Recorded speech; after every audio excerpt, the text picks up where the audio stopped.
Karena ini modal utama untuk hidup. Ratapan 3 mulai 27 adalah lebih baik bagi siapa? Baca, siapa?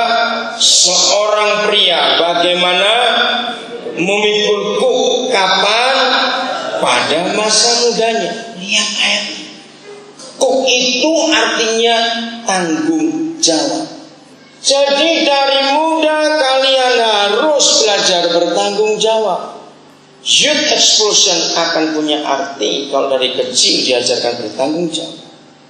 Untuk apa saja.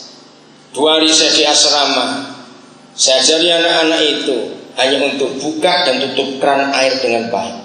Saya ajar mereka kamu harus bertanggung jawab dari kecil. Siapa yang buka harus tutup. Saya awasi mereka waktu mandi. Nah kalau mereka nggak disiapkan dari kecil akan rusak. Jadi dengarkan para pengasuh, Pak bisa bilang pada kalian kemarin. Saya ajari mereka juga untuk matikan dan nyalakan lampu tepat pada waktunya. Itu perkara-perkara kecil untuk dia bertanggung jawab. Waktu mereka habis makan ini makan itu. Nah saudara perhatikan ini. Jadi waktu saya lihat mereka buang sampah, silakan buang sampah, ambil.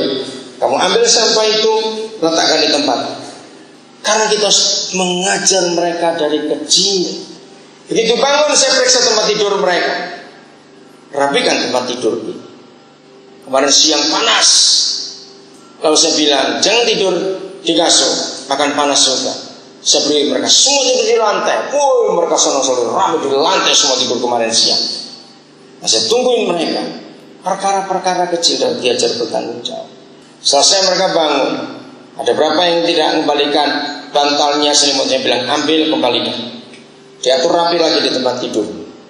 Ribuan tahun yang lalu ayat ini ditulis. Seorang pria bertanggung jawab sejak masa muda. Dan lihat ayat 28, hebat sekali.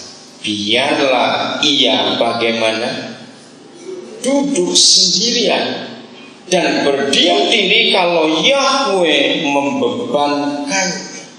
Jadi jangan dibantu, harus berani jalan sendiri.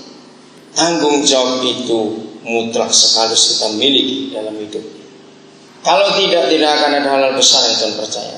Lukas 16 ayat 10 sampai 12, sederhana sekali.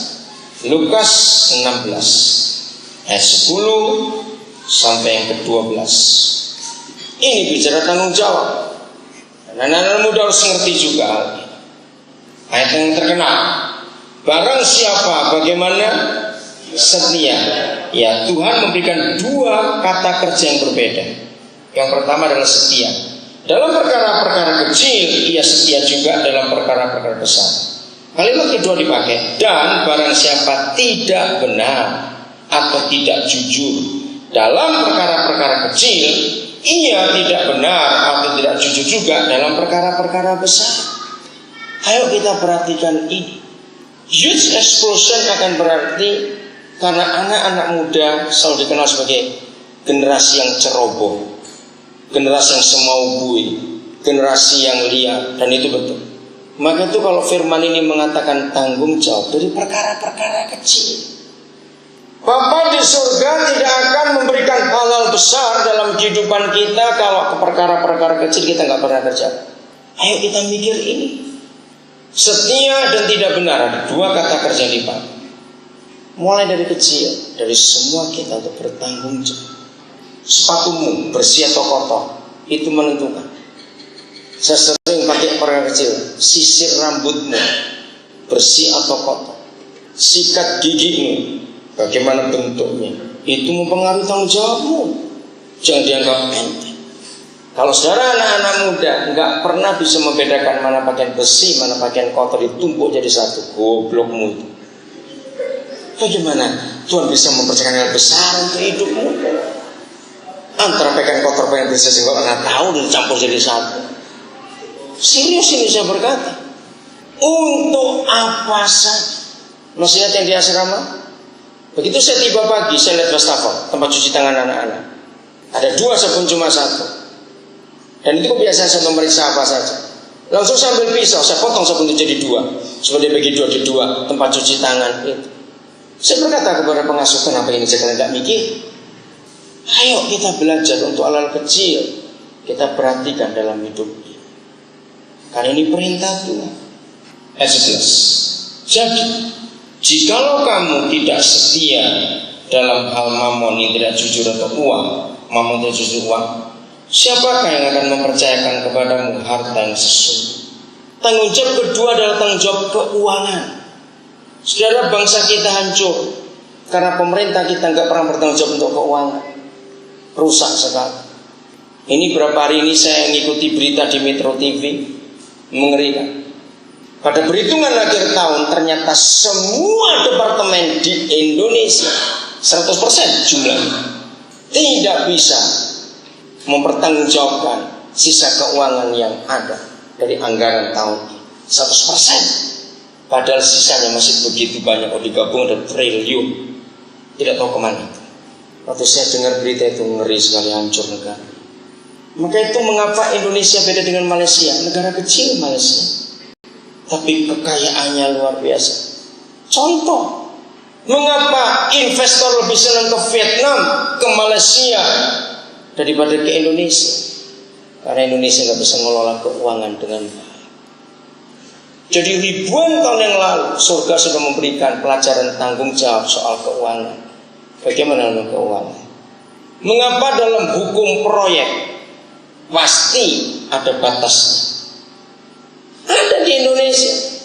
Kalau sudah selesai tapi nggak bisa ada laporan yang jelas secara hukum di Indonesia, kontraktor itu nggak akan dapat proyek lagi untuk tahun berikut. Tapi negara ini nggak bertanggung jawab. Mengerikan sekali. Hampir semua kepala daerah dari gubernur, bupati rata-rata terlibat korupsi, mengerikan karena nggak tahu jawab soal uang. Nah itu bagaimana kalian masih muda-muda ya. Jadi surga memberikan kita uang untuk kita bertanggung jawab. Kalau tidak, lihat kalimat terakhir ini penting. Tidak ada yang bisa mempercayakan apamu? Harta yang sesungguhnya. Saya kaget dengan firman ini. Berarti harta sesungguhnya itu bukan uang. Karena ujiannya pakai uang dulu. Dengan uang itu kita akan diuji bagaimana tanggung jawab itu. Maka itu siapa yang pernah dipercaya 20.000 rupiah untuk Papua kecil 20.000 rupiah. Tapi saya bertanggung jawab. Percayalah, orang itu akan mempercayakan 200.000 rupiah. Saudara pun bertanggung jawab. Percayalah, dengan percayakan 2 juta rupiah dan seterusnya. Katakan amin. Ini ujian. Nomor 3 ayat 12. Dan jikalau kamu tidak setia dalam harta orang lain, siapakah yang akan menyerahkan hartamu sendiri kepada? Kembali kalimat yang sama di ayat 11 muncul di ayat 12. Harta yang sesungguhnya, hartamu sendiri kepadamu. Karena ujiannya, saudara dan saya sebelum punya milik sendiri, harta sendiri, selalu diuji dengan barang-barang. Celakalah seseorang sampai tua pun gak akan pernah sukses kalau tiap kali dia pinjam barang orang selalu punya kata-kata, gak ikut punya, tidak ikut punya. Kalau ada di antara anak muda selalu berkata gitu, bertobat hari ini, engkau calon orang miskin sampai mati. Serius saya berkata, engkau calon orang miskin sampai mati. Kalau di mulutmu ada kata, punya orang, barang pinjam saja. Sebelum Tuhan mempercayakan saya banyak rumah seperti sekarang, saya dulu masih sering kontrak. Hampir 100%. Kalau orang kontrak, itu begitu mau keluar cenderung merusak. Enggak mau diurus, biarin aja. Maka itu tiap kali orang kontrak yang punya rumah pasti bingung begitu kuat.